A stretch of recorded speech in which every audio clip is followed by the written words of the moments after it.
All right, Mopar people, welcome back to the channel. I'm just Mopar Joe. Behind me in this bag is one of the best disappointments I've had in a long time. Let me show you what I'm talking about. So my buddy Aaron, about a year ago, I made a video about this.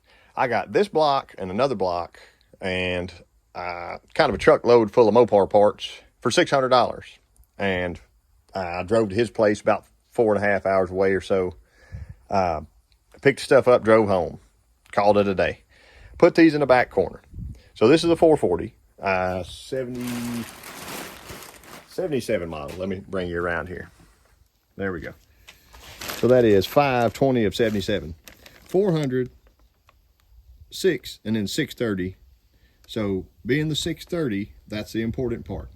When we go from there, we look into the inside of the engine. So if you'll recall, I have a customer that is wanting me to build him a 535, 540 variant of a stroker out of a 440 engine. And I said, hey, I've got the perfect block, I think. So I go ahead, I get this block out, I get it vatted, hot tanked, whatever. I think they even shot blasted it, whatever. So it looks perfectly brand new. Everything's wonderful. When I got it, it was all rusty and corroded in here, and it didn't have any caps.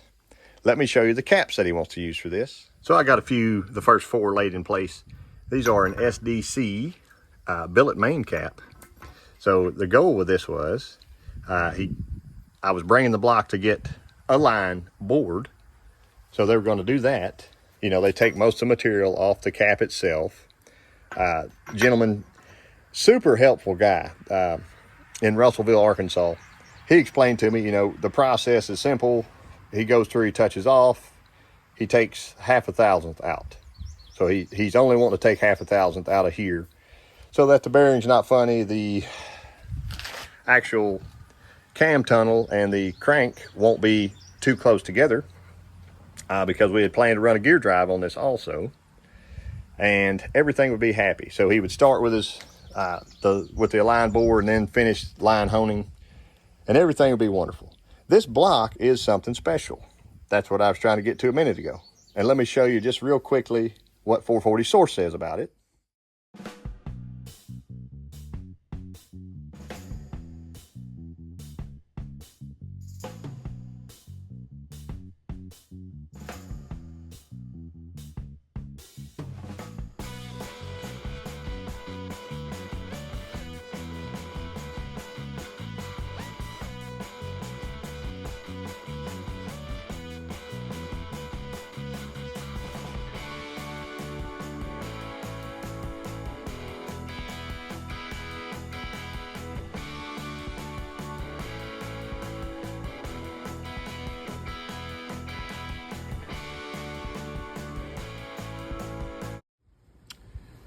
So the big line there would measure 3.190, and the little line is a little over 1/2 inch.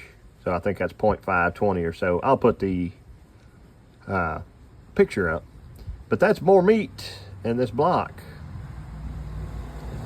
which is very important when you're trying to send it max effort. This is actually supposed to be a thicker web than the other 440 blocks.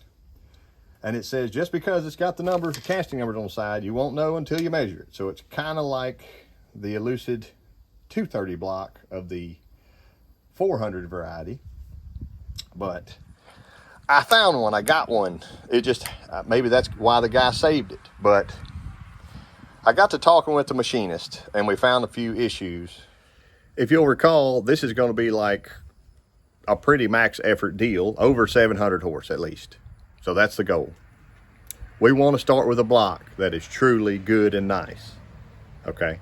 I don't want to have any more warranty issues ever again. What is that thing hanging back there? A snake or something? Anyway, I don't want any more problems. I swear I don't want problems, mister. But if there's going to be one, it could pop up at any time. That machinist showed me on this block why we shouldn't use it. And at first my initial reaction was, man, I'm disappointed. Oh man, I've already driven this thing all over the world. I've gotten it cleaned up. Another machine shop here. I showed up and gave him $500 down just to have some money to get something started, you know. And by the end of the day, he hands me the money back. Let's look. Let me know if you agree also in the comments with this. I did remember to show him, hey, we've got a broken hole here, broken spot where that bolts to the transmission. Not a big deal. He said in his mind, he would rather actually sleeve this and then weld versus just trying to stack weld, and eventually it could break off or something happen, make it brittle, whatever. So we were planning on that and doing that. We know the main caps are going to be a job. He did mention to me the challenge of a dissimilar metal cap versus the metal in that block. So it's going to cut at a different rate. It wasn't a big deal. It just is something that's annoying to machinists, I guess. So we talked about that, but we're remembering we're putting these caps on this block, and we got to studying where the cap lands right there. Let me show you the back one. Here's where the cap meets, and I'll zoom you in closer. This amount of rust, that cap's going to land on it. Also, here where the bearing sits is also pretty rough, but he was more worried about this. He said, I don't like that. And we discussed it. So if he has to take a mill and go down and mill this out, it's going to have to also, both sides, it's going to have to also drop the crank tunnel, bring it closer to the block. And us using the gear drive, that could throw a major wrench in our operation, especially if this cap, if I leave that on there and the cap ever walks, 4.5 inch stroke crank, this is going to be under an extreme amount of pressure its whole life. So using this block like that, having the additional machining, it's going to take a lot to make it work and be correct.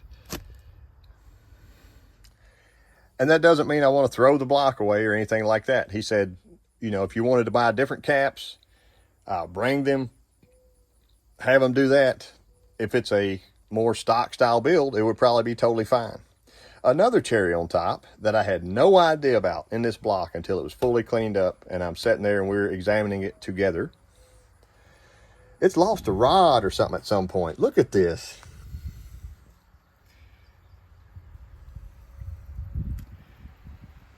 That's no good. And I say no good. It might be just fine in a stock type deal. But we're trying to do better and we're trying to build better. If you'll remember, there was probably, I don't know, 5 or 6 years ago on the channel, I think I installed a harmonic balancer with a piece of brass and a hammer. So surely I've gotten better since then. I don't want any failures. I'm going to get dirty and find him another block today. So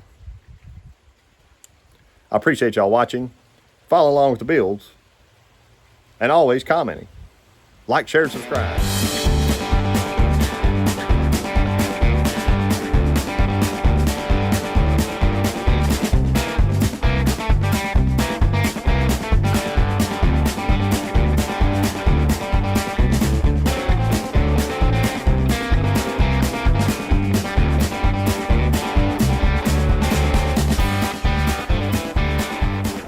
All right, Mopar people.